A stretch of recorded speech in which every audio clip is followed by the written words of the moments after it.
ବିନୋଦ ମମତା ଆଉ ରିମଝିମ୍ ଘର ଛାଡ଼ି ଚାଲି ଯାଉଥିବେ। ତାପରେ ନିମ୍କି ଅଟକେଇ କହିବେ, ଆପଣ ଏ ଘର ଛାଡ଼ି ଚାଲି ଯାଆନ୍ତୁନି ଖୁଡ଼ିମା। ମା ଆଜି ଏ ଘରେ ଥାନ୍ତେ ଆପଣମାନଙ୍କୁ ଏ ଘରୁ ଯିବାକୁ କେବେ ବି ଦେଇନଥାନ୍ତେ। ତାପରେ ମମତା କହିବେ, ନାଇଁ ନିମ୍କି, ବହୁତ ହେଇଗଲା ଏସବୁ, ଆଉ ନୁହଁ। ତାପରେ ନିମ୍କି କହିବେ, ଆପଣ କାହିଁକି ଚିନ୍ତା କରୁଛନ୍ତି ଖୁଡ଼ିମା? ଆନନ୍ଦ ସାର୍ ତ କହିକି ଯାଇଛନ୍ତି ନା, ସନ୍ଧ୍ୟାରେ ସେ ଘରକୁ ଆସିଲେ ଏ କଥାର ବିଚାର ହେବ। ଆଉ ଆପଣ ଟିକେ ସମୟ ଧୈର୍ଯ୍ୟ ଧରି ରହିଯାଆନ୍ତୁ ନା। ତାପରେ ବିନୋଦ କହିବେ, ମମତା ଘର ଛାଡ଼ି ଚାଲିଯିବା ପାଇଁ ମୋତେ ବହୁତ ଥର କହିଛନ୍ତି ନିମ୍କି, କିନ୍ତୁ ମୁଁ ହିଁ ତାଙ୍କ କଥାକୁ ଧ୍ୟାନ ଦେଉନଥିଲି। ଆଜି ପର୍ଯ୍ୟନ୍ତ ଚଲେଇ ଆସୁଥିଲି ମୁଁ ଏସବୁ। କିନ୍ତୁ ଏବେ ଯେତେବେଳେ କଥା ବିଶ୍ୱାସ ଆଉ ଅବିଶ୍ୱାସକୁ ଆସିଲାଣି, ସେତେବେଳେ ଏ ଘରେ ଆଉ ଗୋଟେ ମୁହୂର୍ତ୍ତ ବି ରହିବା ଠିକ୍ ନୁହଁ। ତାପରେ ନିମ୍କି କହିବେ, ଖୁଡ଼ିମା, ଅନ୍ତତଃ ପଲ୍ଲବୀ ଦିଦିଙ୍କ କଥା ତ ଥରେ ଭାବନ୍ତୁ। ସେ ନଥିଲା ବେଳେ ଆପଣ ଘର ଛାଡ଼ି ଚାଲିଗଲେ କେତେ ମନ ଦୁଃଖ କରିବେ ସେ। ଅନ୍ତତଃ ଦିଦି ଆସିବା ପର୍ଯ୍ୟନ୍ତ ଟିକେ ଅପେକ୍ଷା କରନ୍ତୁ।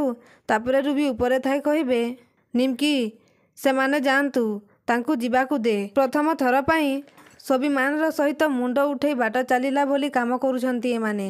ସେମାନେ ଯାଆନ୍ତୁ। ତାପରେ ବିନୋଦ, ମମତା, ରିମଝିମ୍ ଯାଉଥିବେ ଆଉ ରୁବି କହିବେ, ରୁହ, ସେ ବ୍ୟାଗ୍ରେ କ'ଣ ସବୁ ଲୁଚେଇକି ନେଇଯାଉଛ? ସେ ବ୍ୟାଗ୍ ଖୋଲି ଦେଖାଅ। ନିମ୍କି, ସେମାନଙ୍କ ବ୍ୟାଗ୍ ଚେକ୍ କର।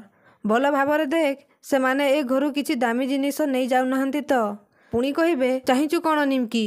ସେମାନଙ୍କ ଲଗେଜ୍ ଚେକ୍ କର। ତାପରେ ନିମ୍କି କହିବେ, ନା, ଏମାନେ କୋଉ ଚୋର କି ଡକାୟତ ନୁହନ୍ତି ଯେ ମୁଁ ସେମାନଙ୍କର ଲଗେଜ୍ ଚେକ୍ କରିବି।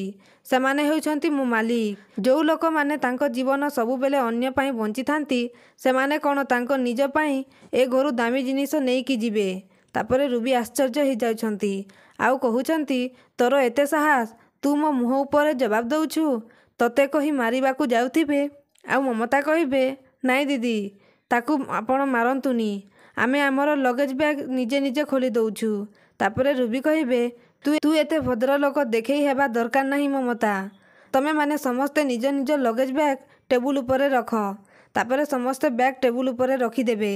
ତାପରେ ମମତା ତାଙ୍କ ବ୍ୟାଗ୍ ଖୋଲିଦେବେ ଆଉ ରୁବି ଆସି ମମତାଙ୍କ ବ୍ୟାଗ୍ରେ ଥିବା ଶାଢ଼ୀକୁ ଗୋଟେ ଗୋଟେ କରି ଫୋପାଡ଼ି ଚେକ୍ କରିବେ। ତାପରେ ପଲ୍ଲବୀ ଆସିବେ ଆଉ କହିବେ, କ'ଣ ଚାଲିଛି ଏସବୁ?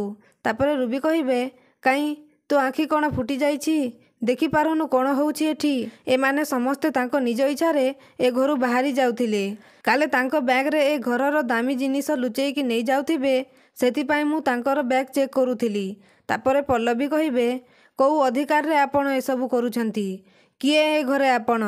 ଯେଉଁମାନଙ୍କ ଦେହର ରକ୍ତ ବୁନ୍ଦା ବୁନ୍ଦା ଝାଳ ହେଇ ଏ ଘରର ପ୍ରତିଟି ଇଟା ପଥର ସହିତ ମିଶିଯାଇଛି, ମାତ୍ର କେଉଁ ଦିନର ଅତିଥି ହେଇ ଏ ଘରକୁ ଆସିଥିବା ଆପଣ ସେମାନଙ୍କର ଲଗେଜ୍ ଚେକ୍ କରିବେ? ତାପରେ ରୁବି ଆଶ୍ଚର୍ଯ୍ୟ ହେଇଯାଉଛନ୍ତି। ତ ଦର୍ଶକ ବନ୍ଧୁ, ସତରେ କ'ଣ ବିନୋଦ, ମମତା ଆଉ ରିମଝିମ୍ ଘର ଛାଡ଼ି ଚାଲିଯିବେ କି? ଆମକୁ କମେଣ୍ଟ ମାଧ୍ୟମରେ ନିଶ୍ଚୟ ଜଣାନ୍ତୁ।